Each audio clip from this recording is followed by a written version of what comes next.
حضرت خفاف بن ایما کی صاحبزادی بیوہ ہو کے آ گئی، بچے ساتھ تھے، سر راہ جناب عمر سے ملی اور مل کے کہنے لگی حضور میں اس صحابی کی بیٹی ہوں جنہوں نے احد والے دن اپنے بیٹے کے ساتھ مل کے معاشرہ کیا تھا، بچے میرے یتیم ہو گئے ہیں، میں بیوہ ہوں۔ حضرت فاروق اعظم رضی اللہ تعالیٰ عنہ نے فہرست نہیں مانگی، خرچے کی ڈیٹیل نہیں مانگی، تم آنا فلانے سے ملنا، پرسوں 9 بجے آ جانا دفتر، یہ کوئی بات نہیں کی۔ حضرت عمر غور سے کھڑے، اس بیٹی کی بات سنی، چھم چھم سیدنا فاروق کی آنکھوں سے آنسو گرے، دوڑ کے گھر گئے، ایک اونٹ نکالا، وہاں سے مال غنیمت کا مال کے بھر کے 2 بوریاں، اور بوریوں میں کیا تھا؟ چاندی بھی تھی، نقدی پیسے بھی تھے، کچھ ضرورت کا سامان بھی تھا، غلہ بھی تھا، 2 بوریاں بھر کے اونٹ پہ رکھ کے کھول، لگام اس بیٹی کے ہاتھ میں تھما کے کا پتر سامان بھی تیرا ہے، اونٹ بھی تیرا ہے، اور یہ نہ سمجھنا یہی کچھ تجھے دیا ہے، جب یہ ختم ہوگا تو رب تیرے لیے اور بندوبست فرمائے گا۔ کیا مانا؟ کہ ڈیوٹیاں لگا دی گئی ہیں، ہمیں پتہ ہے یہ سامان کب تک ختم ہو جائے گا، پیسے کب تک ختم ہو جائیں گے، تیرے لیے میں نے نئے حکم بھی جاری کر دیے ہیں۔ ایک شخص نے کہا حضور ایک بیوہ کو آپ نے کچھ زیادہ ہی نہیں دے دیا؟ کہا ایک ہی خاتون کو آپ نے اتنا نہیں دے دیا؟ تو حضرت عمر ناراض ہو گئے، فرمانے لگے تجھے تیری مار ہوئے، میری نظروں میں آج بھی وہ جلوہ موجود ہے جب اس کا باپ اور بھائی میدان احد میں کافروں کے خلاف لڑائی کر رہے تھے، آج تک میری نظر میں موجود ہے، تو کہتا ہے میں نے زیادہ دے دیا۔ عزیز دوستو، عرب شریف کے اندر بے شمار مسائل تھے، بت پرستی عقیدے کا بگاڑ سب سے بڑا مسئلہ تھا، اس کے بعد پھر عورتوں پر ظلم ہے، غلاموں کو بیچا جاتا ہے، لوگ ایک دوسرے کے حقوق غصب کرتے ہیں، ڈھیروں مسائل تھے، اور صدیاں بیت گئیں۔ حضرت عیسیٰ علیہ السلام کے بعد آسمان سے کوئی وحی نہیں آئی، زمین و آسمان کا رابطہ نہیں ہوا، بے شمار مسائل تھے جن پر فوری اصلاح کی ضرورت تھی۔ لیکن جو پہلی وحی آئی ہے نا غار حرا میں، جو صدیوں بعد زمین کا آسمان کا آپس میں پہلا رابطہ ہوا ہے، وہ نہ تو بظاہر عقیدہ توحید پر ہے، نہ عورتوں کے حقوق کی بات کرتی ہے، نہ غلاموں کی بات کرتی ہے۔ جو پہلی وحی نازل ہوئی ہے وہ وحی یہ کہتی ہے کہ اقرأ بسم ربک الذی خلق، پڑھو اپنے رب کے نام سے جس نے پیدا کیا ہے۔ جو پہلی وحی نازل ہوتی ہے وہ یہ کہتی ہے کہ اپنے رب کے نام سے پڑھو۔ معنی کیا ہے؟ کہ پڑھو گے نا اللہ کے نام سے، کتاب و سنت کو پڑھو گے تو عقیدہ توحید بھی ٹھیک ہو جائے گا، عورتوں کے حقوق کی بھی سمجھ آ جائے گی۔ یہ جو سٹیج پہ دوست بیٹھے ہیں انہیں موبائل نہیں چلانا چاہیے، ان کے لیے تو بالکل درست نہیں ہے۔ اللہ سلامت رکھے آپ حضرات کو۔ توجہ تقسیم ہوتی ہے نا، سامنے والے تو آپ کو دیکھتے ہیں، توجہ تقسیم ہوتی ہے، آپ مہربانی فرمائے صرف سنیں، نیچے چلے بیٹھے ہیں ان کا معاملہ ہو رہا ہے۔ بھائیوں، پہلی وحی جو نازل ہوتی ہے وہ علم کی بات کرتی ہے۔ تعلیم اتنی بڑی روشنی ہے جس کی وجہ سے سارے اندھیرے ہی ختم ہو جاتے ہیں۔ بعض اوقات نا اندھیرے زیادہ ہوتے ہیں اور اس اندھیرے کی وجہ سے موذی بھی زیادہ جمع ہو جاتے ہیں۔ کسی کمرے میں اندھیرا ہو تو سانپ بھی آ گیا، بچھو بھی آ گئے، چھپکلیاں بھی آ گئیں۔ اب اگر آپ اندھیرے میں ان سب کو مارنا چاہیں گے تو نہیں مار سکیں گے، ہاتھ نہیں آئیں گے، تکلیف ہوگی۔ ان سارے موذی جانوروں سے بچنے کا بہترین حال یہ ہے کہ کمرے میں اجالا کر دیں۔ آپ کے لائٹ جلاتے ہی بہت سارے جانور تو ویسے ہی بھاگ جائیں گے، مارنے ہی نہیں پڑیں گے۔ تو یاد رکھیے کہ اندھیرا کفر کا ہو، شرک کا ہو، ظلم کا ہو، جبر کا ہو، اس کا علاج کیا ہے کہ علم کا چراغ روشن کر دو۔ علم کی روشنی آپ کو پتہ ہے جو جاہل پیر ہوتا ہے نا، وہ اپنے آستانے پہ مدرسہ نہیں بناتا۔ کیوں؟ کہ جو پرانے وڈیرے ہوتے تھے نا، اللہ ماشاءاللہ سارے نہیں، لیکن جو پرانے وڈیرے ہوتے تھے وہ اپنے گاؤں میں اسکول نہیں بننے دیتے تھے۔ جو جاہل تھے وہ کیوں نہیں بننے دیتے تھے؟ وہ کہتے تھے اگر غریبوں کے بچے پڑھ گئے تو ہماری بھینسوں کو چارہ کون ڈالے گا؟ پڑھنے نہیں دیتے تھے۔ جاہل پیر اپنے آستانے پر مدرسہ نہیں بننے دیتا، اس کو پتہ ہوتا ہے اگر یہ بچے پڑھ گئے تو مجھے پیر کون مانے گا، میرا تو سودا ہی جہالت کی وجہ سے بکتا ہے، اگر یہ پڑھ گئے تو پھر مجھے تھوڑی مانیں گے، ان کو سمجھ آ جائے گی کتاب و سنت کیا کہتی ہے۔ علم کی روشنی، کتاب و سنت کا علم، یہ آپ کو باطنی طور پر توانا کرتا ہے۔ یہ دور آیا ہے لوگ موٹیویٹ ہونا چاہتے ہیں، اس کے لیے موٹیویشنل اسپیکرز کے پاس جاتے ہیں کہ مجھے قائل کر دیا جائے۔ میاں بیوی کے باہمی معاملات ایک بہت بڑا اور اہم ایشو ہوتا ہے۔ آپ کو پتہ ہے کسی گھر کے اندر گھر بھی کشادہ ہو اور اولاد بھی ہو، ساری نعمتیں موجود ہوں، لیکن میاں بیوی کا پیار نہ ہو، اس گھر میں رہا نہیں جا سکتا۔ ساری آسانیوں کے باوجود اس گھر میں اذیت ہوتی۔ اب اس پر کتابیں لکھی جاتی ہیں، اب تو باقاعدہ سیشن ہونے لگے ہیں، لوگ موٹیویٹ ہوتے ہیں کہ حقوق کا پتہ چلے، ایک دوسرے کے ساتھ گزارا کیسے کرنا ہے۔ میں کہتا ہوں آپ ساری تعلیمات چھوڑیں، قرآن و سنت سے فیض لیں، آپ کا سینہ روشن کر دے گا۔ ایک جملہ قرآن مجید کا، ہن لباس لکم وانتم لباس لہن، مرد عورت کا لباس ہے، عورت مرد کا لباس ہے۔ یہ ایک جملہ قرآن مجید کا، صرف ایک، مرد عورت کا لباس ہے اور عورت، یہ صرف ایک جملہ سمجھ میں آ جائے نا، آپ کبھی غور کریں تو آپ کو اندازہ ہوگا۔ بڑی باتیں یہاں بڑے خوبصورت پہلو علماء تفسیر نے چھیڑے ہیں۔ 3 باتیں عرض کرتا ہوں۔ علماء نے لکھا ہے مرد عورت کا لباس ہے۔ یہ دیکھیں کتاب و سنت کے علم کی روشنی کا کیا حال ہے۔ مرد عورت کا لباس ہے اور عورت مرد کا لباس ہے۔ فرماتے ہیں پہلی بات یہ ہے کہ گرمی ہو یا سردی ہو، جسم کو موسم کی شدت سے لباس ہی بچاتا ہے۔ آپ یعنی سخت گرمیوں میں بھی لوگ کہتے ہیں سر پہ کپڑا لے لو تاکہ دھوپ کی تمازت سے بچ سکو۔ گرمی ہو یا سردی ہو، موسم کی شدت سے لباس بچاتا ہے۔ تو میاں بیوی بھی ایک دوسرے کو حالات کی شدت سے بچاتے ہیں۔ اس رشتے کی خوبصورتی ہے۔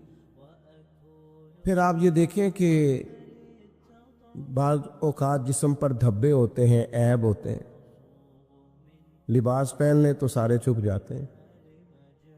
معنی کیا ہے؟ میاں بیوی ایک دوسرے کے عیب چھپاتے ہیں۔ پھر انسان کتنا بھی خوبصورت کیوں نہ ہو، بغیر لباس کے خوبصورت نہیں ہوتا۔ اللہ کرے آپ کو سمجھ آئے۔ لوگ یہ نہیں کہتے بندہ اچھا لگ رہا ہے، کہتے ہیں کپڑے کتنے اچھے لگ رہے ہیں۔ یہ لباس پہنا ہے، اس میں آپ کتنے سجے، کتنے پیارے لگ رہے۔ دین نے کہا میاں بیوی ایک دوسرے کا لباس ہے، مرد بیوی کی وجہ سے سجے گا، عورت خامند کی وجہ سے زینت پائے گی۔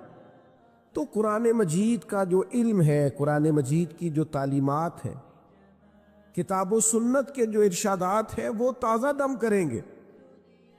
جب تک امت قرآن مجید سے رہنمائی لے گی، جب تک امت قرآن مجید کی طرف رغبت کرے گی، حدیث پاک کی طرف توجہ کرے، یہ آسان زندگی گزارے گی۔ لیکن ہم نا برکت کے لیے تو قرآن مجید پڑھتے ہیں، نئی دکان شروع کرتے ہیں، لوگ تلاوت کراتے ہیں نا وہاں، کس لیے؟ تلاوت تو اس لیے کرانی چاہیے تھی کہ میں دکان اس طرح چلاؤں گا جس طرح قرآن بتاتا ہے، میں اس طرح تجارت کروں گا جو احکامات، اس لیے کرانی چاہیے تھی نا۔ لیکن عجیب فلسفہ ہے نا، قرآن پڑھایا جا رہا ہے دکان پہ، اور اگر کام سارے وہ ہوں جو قرآن مجید کی تعلیم کے مخالف ہے تو برکت آئے گی قرآن پڑھنے سے؟ آپ تجارت اس طرح کریں جو تعلیم قرآن ارشاد فرماتا ہے. آپ صرف برکت دیکھیں جی میں نے نیا مکان بنایا ہے تو قرآن پڑھا لو، کس لیے؟ آپ یہ بتائیں کہ آپ نے مکان اسی طرح بنایا نا حلال پیسوں کا جو قرآن بتاتا ہے. آپ اس میں زندگی اسی طرح گزاریں گے جو قرآن تعلیم دیتا ہے. تعلیم قرآن کے مطابق قرآن کہتا ہے یا ایھا الذین آمنوا قوا انفسکم واہلیکم نارا، اے ایمان والو خود بھی جہنم سے بچو اور اپنے گھر والوں کو بھی جہنم سے بچاؤ. یہ قرآن مجید گھر بتانے کا طریقہ بتاتا ہے کہ کوئی ایسا کام نہ کرنا جو دوزخ میں لے جائے. تم نے خود بھی بچنا ہے. حضرت عمر رضی اللہ تعالیٰ عنہ نے یہ آیت نازل ہوئی تو نبی کریم علیہ السلام سے پوچھا یا رسول اللہ اس کا معنی کیا ہے؟ خود بھی دوزخ سے بچو اور اپنے گھر والوں کو بھی بچاؤ، اس کا کیا معنی ہے؟ تو نبی پاک علیہ السلام نے فرمایا عمر اس کا معنی یہ ہے کہ جن چیزوں کا اللہ رسول تمہیں حکم دیتے ہیں تم اپنے گھر والوں کو ان چیزوں کا حکم دو، اور جن چیزوں سے رب رسول تمہیں منع کرتے ہیں تم اپنے گھر والوں کو ان چیزوں سے منع کرو. مطلب کیا ہوا کہ گھر اس طرح چلاؤ جو دین کہتا ہے. اپنے گھر کے اندر نظام وہ نافذ کرو جو قرآن و حدیث کا نظام ہے، جو قرآن و سنت کا پیغام ہے. لیکن لوگ تلاوت کرائیں گے گھر میں برکت کے لیے. قرآن کے مطابق گھر چلانے کی کوشش ہے. صحابہ کا یہ طریقہ تھا کہ قرآن و سنت کا جو حکم انہیں ملتا تھا اس پر عمل کرتے تھے. ہمارے ہاں بڑی برکت ہوتی ہے ماشاءاللہ جی، تلاوت ہو جائے پہلے، اللہ خیر کرے. سیاسی جلسوں میں بھی پہلے تلاوت ہوتی ہے، بعد میں ترجمہ بھی ہوتا ہے. او خدا کے بندے ان سے پوچھ کہ تلاوت اور ترجمے کی حد، اور پتہ نہیں کس بیماری کا نام ہے جمہوریت، اور کس خاص افہیم کا نام لوگوں نے رکھ لیا ہے جمہوریت. نہ کسی جماعت میں ہے نہ کسی جگہ ہے، اور پتہ نہیں اسلام تو کسی جمہوریت کا قائل نہیں، اسلام تو خلافت کا قائل ہے. اسلام تو کہتا ہے کہ آپ کو کوئی نیا قانون بنانے کی ضرورت ہی نہیں، قانون تو اللہ رسول نے بنا دیے. آپ نائب بن کے ان کا نفاذ کریں، بات ختم ہو گئی.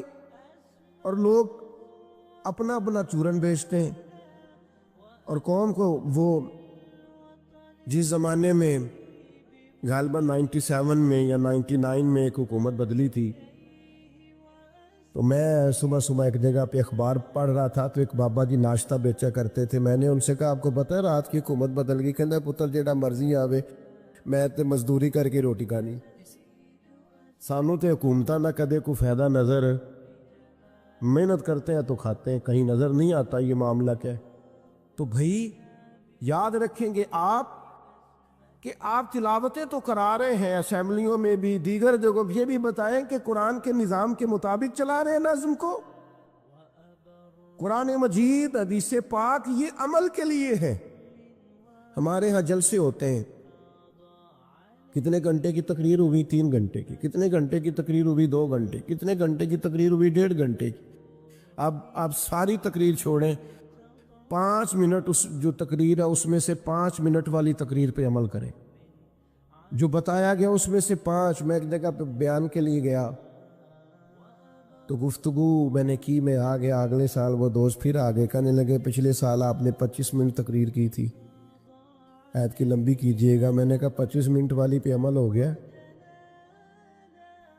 اگر تو 25 منٹ والی پہ عمل ہو گیا تو چلو اس دفعہ 40 منٹ کر لیتے ہیں. لیکن اگر ہم نے قرآن و حدیث کو بھی معاذ اللہ کانوں کے ذائقے کے لیے رکھا ہوا ہے، کیا بات کی، بڑا مزہ آیا ماشاءاللہ، وہ عمل کب کرنا. صحابہ کرام نے کتاب و سنت کو لیا تو وہ سمجھتے تھے یہی تعلیمات نجات ہے. جو حکم آیا عمل کیا. اللہ نے فرمایا لن تنالوا البر حتى تنفقوا مما تحبون، تم ہرگز بھلائی کو نہیں پہنچو گے جب تک اپنی پیاری چیز خرچ نہ کرو. بل اللہ مولاکم، فرمایا بلکہ اللہ تمہارا مولا ہے. وَهُوَ خَيْرُ النَّاصِرِينَ، اور وہ بہترین مددگار ہے. وہ جو رب تمہارا مولا ہے وہ بہترین مددگار ہے. اور اگر وہ مدد کرے تمہاری، سورہ آل عمران میں آگے جا کے ارشاد فرمایا اگر اللہ مدد کرے تو پھر تم پر کوئی غالب نہیں آ سکتا، اور اگر وہ تمہاری مدد چھوڑ دے تو پھر کوئی تمہاری مدد کر سکتا؟ کوئی مدد نہیں کر سکتا۔ بدر کی جنگ بھی اور فتح مکہ بھی رمضان المبارک میں ہوا ہے۔ میں دونوں پر غور کر رہا تھا تو ایک نیا مضمون میرے ذہن میں آنے لگا۔ بدر کی جو جنگ ہے اس میں بھی ایک عجیب انقلاب آیا ہے کہ 313 نے 1000 سے مقابلہ کیا، اور جن 1000 سے مقابلہ کیا وہ اسلحے سے لیس تھے، اور یہ جو 313 ہیں ان کے پاس 6 زرہیں، 8 تلواریں، چند گھوڑے، لیکن اللہ نے کامیابی دی تو خود رب نے بیان کیا کس طرح دی۔ فرمایا وَلَقَدْ نَصَرَكُمُ اللَّهُ بِبَدْرٍ وَأَنْتُمْ أَذِلَّةٌ۔ وہ کامیابی اس طرح ملی ہے کہ رب نے تمہاری مدد کی تھی، تم تو کمزور تھے، اللہ نے بدر میں تمہاری مدد کی، تم جیت گئے۔ وَلَقَدْ نَصَرَكُمُ اللَّهُ بِبَدْرٍ وَأَنْتُمْ أَذِلَّةٌ، اللہ نے بدر میں تمہاری مدد کی، تم تو کمزور تھے۔ پھر فتح مکہ نصیب ہوئی تو اس میں بھی بہترین منصوبہ بندی نبی پاک علیہ السلام نے فرمائی، بہترین حکمت عملی حضور نے اپنائی، لیکن ہمیں جو اللہ رسول نے بات سمجھائی وہ کیا ہے؟ اذا جاء نصر اللہ والفتح، فرمایا جب اللہ کی مدد آئی اور فتح نصیب ہو گئی۔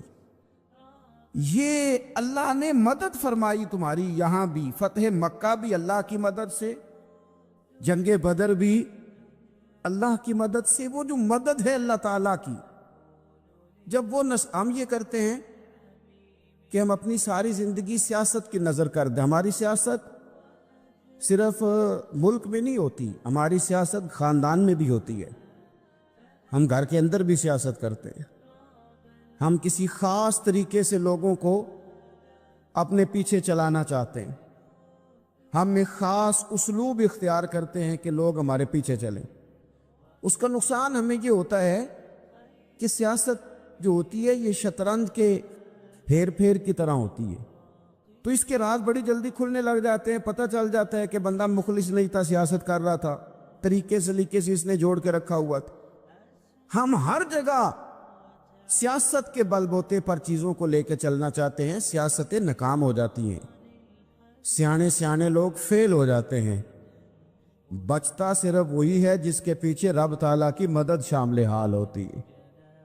اپنی زندگی کے اندر ہم جو کچھ بھی کر رہے ہیں، جس شعبے سے بھی ہمارا تعلق ہے، آج ہم نے اس بات پہ غور کرنا ہے کہ پہلے تو یہ غور کر لیں کہ جو کام ہم کر رہے ہیں کیا وہ کام ایسا ہے کہ اس میں اللہ کی مدد ہمیں ملے گی؟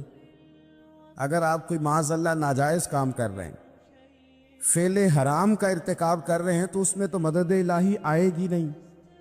پہلے تو یہ دیکھیں جو کر رہے ہیں وہ کام مدد الہی والا ہے، اور اگر اللہ تعالیٰ کی مدد والا وہ کام ہے پھر اس پر غور کریں کہ کیا ہم نے مالک سے مدد کا سوال کیا ہے، ہمیں مدد میسر آ رہی ہے۔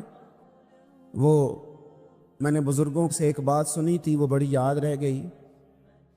وہ فرمایا کرتے تھے قابلیت بھی بڑی چیز ہے لیکن قبولیت سب سے بڑی چیز ہے۔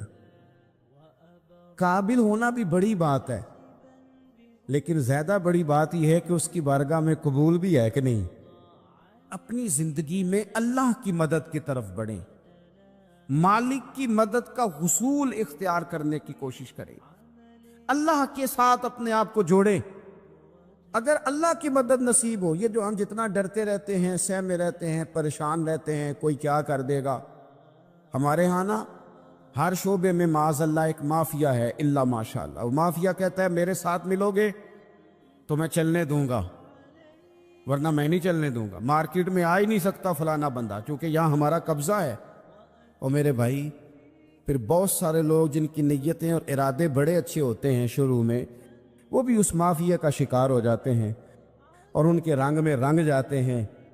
یاد رکھنا، کسی شخص کی بلیک میلنگ کا کبھی شکار نہ ہونا، کبھی کسی کی میٹھی اور مسجع مکفہ باتوں کا شکار نہ ہونا، کوئی کیا کر سکتا ہے اگر اللہ مددگار ہو تو؟ جس کو رب کریم اٹھانا چاہے اسے کوئی گرا سکتا ہے؟ ہم یہ ڈرے ڈرے سہمے سہمے پریشان پریشان فیصلہ کرنے کی طاقت نہیں، مجھے چلنا چاہیے کہ نہیں، اٹھنا چاہیے کہ نہیں، کرنا چاہیے، اٹھ باندھ کمر کیوں ڈرتا ہے؟ پھر دیکھو خدا کیا کرتا ہے۔ حضرت عبداللہ ابن عباس فرماتے ہیں میرے نبی پاک علیہ السلام نے میری تربیت فرمائی، حضور نے میری تربیت فرمائی، اور محبوب پاک علیہ السلام نے فرمایا عبداللہ یاد رکھنا، یہ نوجوان دوست میری بات لکھ لیں، پریشان لوگ میری بات لکھ لیں، جن کے پاس قوت فیصلہ نہیں وہ اس بات کو لکھ لیں۔ حضرت عبداللہ ابن عباس فرماتے ہیں میرے نبی پاک علیہ السلام نے مجھ سے فرمایا تھا عبداللہ سن، اگر ساری دنیا مل کے تیرا کوئی نفع کرنا چاہے کر نہیں سکتی جب تک میرے رب کی رضا نہ ہو، اور فرمایا ساری دنیا مل کے تیرا کچھ بگاڑنا چاہے تو عبداللہ بگاڑ نہیں سکتی جب تک رب کریم کی حکمت کا تقاضا نہ ہو۔ لوگوں سے ڈرنا، لوگوں کی طرف دیکھنا، ماحول دیکھ کے اپنے راہ کا تعین کرنا، ہر بندے کے خیالات کے مطابق ڈھلنے کی کوشش کرنا، فلانا نہ ناراض ہو جائے، فلانا نہ ناراض ہو جائے، وہ جس نے ہونا ہو جائے، بس رب رسول ناراض نہ ہو۔ اپنی زندگی میں اپنے مالک کو مولا جان کے، بل اللہ مولاکم، اللہ تمہارا مولا ہے، وَهُوَ خَيْرُ النَّاصِرِينَ، وہ بہترین مددگار ہے۔ توجہ جب بھی کریں رب کی جانب کریں، اپنے دل کا قبلہ درست رکھیں، سوچوں کے زاویے سیدھے رکھیں۔ میرے بھائی، مالک جب بندوبست کر دے نا، جب مالک بندوبست کر دے پھر ایسا بندوبست کرتا ہے کہ لوگوں کے پاس نا چارہ نہیں رہتا۔ حضرت مریم رضی اللہ تعالی عنہا پاک باز تھی، مسجد میں رہی تھی، پر مالک کی حکمت کے تقاضے بڑے عجیب ہیں نا۔ پھر جناب مریم کو اللہ تعالیٰ نے بغیر شوہر کے اولاد عطا کر دی۔ یہ بات یہ ایسی تھی، کسی نے کہا تھا کہ مخلوق تو فنکار ہے اس درجہ کے پل بھر میں سنگے در کعبہ سے بھی اصنام تراشے، تم کون ہو کیا چیز ہے داغ کبابی، لوگوں نے تو مریم پہ بھی الزام تراشے۔ تو لوگوں نے کہا کدھر سے لے آئی بچہ، تیرا باپ تو ایسا نہیں تھا، کہاں سے لے آئی؟ اللہ کرے میں آپ کو سمجھا سکوں، ذرا اپنے آپ کو وہاں کھڑا کریں کہ ایک پاک باز عورت، پاک باپ کی بیٹی، طیب ماں کی بیٹی، اور اللہ کے گھر میں پرورش پانے والی خاتون، ایک وہ وقت اور ایک یہ وقت کہ اس عورت کو کٹہرے میں کھڑا کر کے پوچھا جا رہا ہے کہ معاذ اللہ تیری گود میں بچہ جائز نہیں ہے، کہاں سے لائی ہے؟ اب خود سے صفائیاں بندہ کتنی کو دے، کتنی کو وضاحتیں کرے۔ اور میں نے تو اپنی زندگی میں دیکھا ہے زیادہ وضاحت دینے والے کو بھی لوگ جھوٹا سمجھنے لگ جاتے ہیں، زیادہ وضاحت دینے پر بھی لوگ کمزوری کا اظہار سمجھتے ہیں کہ کمزور پڑ گیا۔ آپ صلح کی کوشش کرتے ہیں، سامنے والا بزدل سمجھ لیتا ہے، زیادہ وضاحتیں بھی کمزور کر دیتی ہیں۔ اب حضرت مریم کو کٹہرے میں کھڑا کر کے کہا بچہ کس کا ہے؟ تو پھر خدا بندوبست جب کرے، اللہ جب مددگار ہو، تو پھر حضرت مریم کی گواہی درختوں سے نہیں دلوائی، اس نے پتوں سے نہیں دلوائی، پھر فرشتے نہیں بھیجے۔ حضرت مریم کہنے لگی مجھ سے نہ پوچھو، وہ جو پنگوڑے میں ہے اسی سے پوچھ لو، ان سے پوچھو نا، وہ کون ہے پوچھ لو، ان سے کر لو سوال۔ انہوں نے کہا پنگوڑے میں چند دنوں کا بچہ یہ جواب دے گا؟ مددگار تھا رب، ان کی برات کا اعلان کرنا تھا مالک نے، اور جب مالک اعلان کر دے، جب مالک تیری صفائی دینا چاہے، جب مالک تجھے دنیا کے سامنے نکھارنا چاہے، تو پنگوڑے میں لیٹے حضرت عیسیٰ بول کے کہنے لگے انی عبداللہ آتانی الکتاب، فرمایا میں اللہ کا بندہ ہوں، رب نے مجھے کتاب عطا کر کے نبی بنا کے دنیا میں بھیجا ہے۔ میں اللہ کا بندہ ہوں، کتاب لے کے آیا ہوں، نبی بن کے آیا ہوں۔ پھر پنگوڑے سے اعلان ہو گیا، پھر بچہ بول پڑا، اور یہ ایک دفعہ نہیں بات ہوئی۔ یہ بنی اسرائیل میں ایک جریج نام کے شخص بھی تھے جو نماز پڑھ رہے تھے، بعض نے لکھا ہے نفل نماز تھی، اماں نے پکارا تو آئے نہیں، تو ماں کے منہ سے نکل گیا تو اتنی دیر تک مرے گا نہیں جب تک کسی بے حیا عورت کا منہ نہ دیکھ لے۔ تو وہ عبادت گزار تھے، لیکن لوگوں نے ان کی عبادت، ریاضت، پرہیزگاری کو نہیں دیکھا، بس ایک عورت کو بھیج کے الزام لگوا دیا۔ وہ عورت آیا جایا کرتی تھی، اب آ جاتی ہیں عورتیں، مسئلہ پوچھنے کی نیت سے بھی آ جاتی ہیں۔ ماحول میں کچھ جگہ ایسی بھی ہیں جہاں عورتیں دم کرانے کے بہانے آ جاتی ہیں۔ وہ خاتون آتی جاتی تھی، اس خانقاہ پہ، آستانے پہ، یہ بخاری میں موجود ہے، پھر اس نے کہا میری گود میں جو بچہ ہے یہ انہی کا ہے۔ مجھے بتائیں کیسے بندہ وضاحت دے؟ حالات خراب ہو گئے، لوگ کٹیا جلانے لگے، ماحول اور طرح کا بن گیا۔ میرے نبی پاک علیہ الصلوۃ والسلام فرماتے ہیں پھر اس رب کے بندے نے کہا مالک تو کریم ہے، تیری مشیت کا تقاضا آیا جو میری ماں نے جملے بولے تھے، پر اب میں وضاحت دینے کے قابل نہیں رہا، اب تو ہی کرم کرے گا تو دروازہ کھلے گا۔ تو وہ چند دنوں کا بچہ پنگوڑے میں بول کے کہنے لگا میں اس درویش کا نہیں، میں تو فلانے چرواہے کا بچہ ہوں، وہ جو بکریاں چراتا ہے۔ رب کی مدد کو پکارے، اپنے ساتھ اپنے مالک کی مدد کو شامل کریں، تھوڑے رزق پر بھی گزارا اچھا ہونے لگ جائے گا۔ سارے لوگ آپ کو گرانے کی تدبیریں کر رہے ہوں گے اور مالک آپ کو عزتیں عطا فرما دے گا، اس کی بارگاہ سے حکمت کا تقاضا اور ہو جائے گا۔ ہم نے ساری زندگی لوگوں کو راضی کرنے میں گزار دی، ساری زندگی بڑھاپا آ گیا بچوں کو پالتے، اور بچوں نے آخری عمر میں کہہ دیا ابا اگر کوئی ڈھب کا کام کر لیتے تو آج ہمارے دن بھی پھر نہ جاتے۔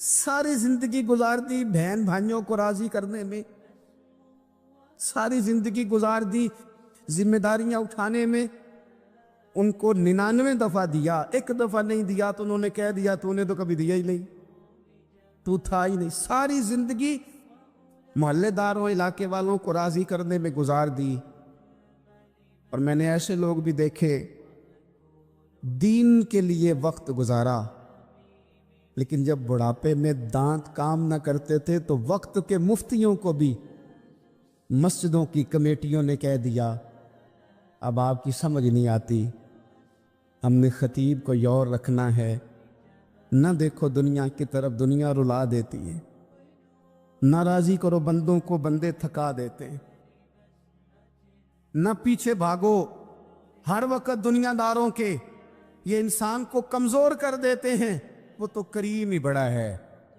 2 آنسو زمین پر بعد میں گرتے ہیں، بندے کے گناہ سارے پہلے معاف فرما دیتا ہے۔ اللہ کی مدد کا حصول، اپنے مالک کی مدد کی طرف بڑھنا، آپ کو بدر کی جنگ بھی یہی درس دے گی، آپ کو احد کا میدان بھی یہی سبق دے گا، فتح مکہ بھی یہی سبق دے گا۔ میرے دوستو، جب رب مدد فرمائے، جب اللہ مددگار بنے، دوستوں سے ایک بات اکثر کرتا ہوں، میں کہتا ہوں کہ جتنے درد سے آپ امیر کو اپنی کہانی سناتے ہیں نا، اور جس طرح آپ کے آنسو بات کرنے سے پہلے گر جاتے ہیں کہ غریب ہیں، بچیاں ہیں، کاروبار میں، او میرے سنگیو، اس سے آدھے آنسو اپنے رب کی بارگاہ میں بکھیرو، اس کے حضور عرض گزار ہو جاؤ، اس سے طلب کرو۔ ایک وقت انسان پر زندگی میں ایسا آتا ہے کہ اسے یوں محسوس ہوتا ہے کہ میرا سایہ بھی ذرا سا پیچھے ہٹ گیا ہے، اسے یوں لگتا ہے کہ میں کسی سہارے پہ ہاتھ ڈالتا ہوں تو وہ بھاگ جاتا ہے مجھ سے، لیکن مالک کی بارگاہ ایسی عظیم بارگاہ ہے، رب رسول کے آستانے اتنے بڑے ہیں کہ آپ جب وہاں کشکول طلب دراز کرتے ہیں تو جھولی پھیلانے میں دیر لگتی ہے، ان کو بھرنے میں تو کوئی دیر نہیں لگتی۔ ہم نے اپنا سوچ کا قبلہ ہی دنیا کو بنا لیا ہے۔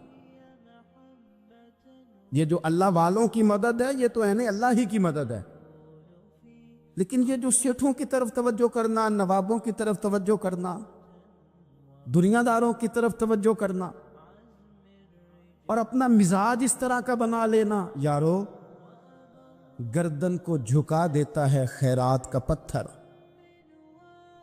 جہاں میں مانگنے والوں کے سر کبھی اونچے نہیں ہوتے۔ اور اقبال کہتے ہیں غیرت ہے بڑی چیز جہان تگ و دو میں، پہناتی ہے یہ فقر کو تاج سردارا۔ میں عرض کروں گا کہ اپنی آپ جب توجہ کا قبلہ اللہ رسول کو بنائیں گے تو رب فرماتے وَيَرْزُقْهُ مِنْ حَيْثُ لَا يَحْتَسِبُ، میں نہ تجھے وہاں سے رزق دوں گا جہاں سے کبھی تیرا گمان بھی نہیں کیا ہوگا کہ یہاں سے بھی مل سکتا ہے، تو نے سوچا بھی نہیں ہوگا۔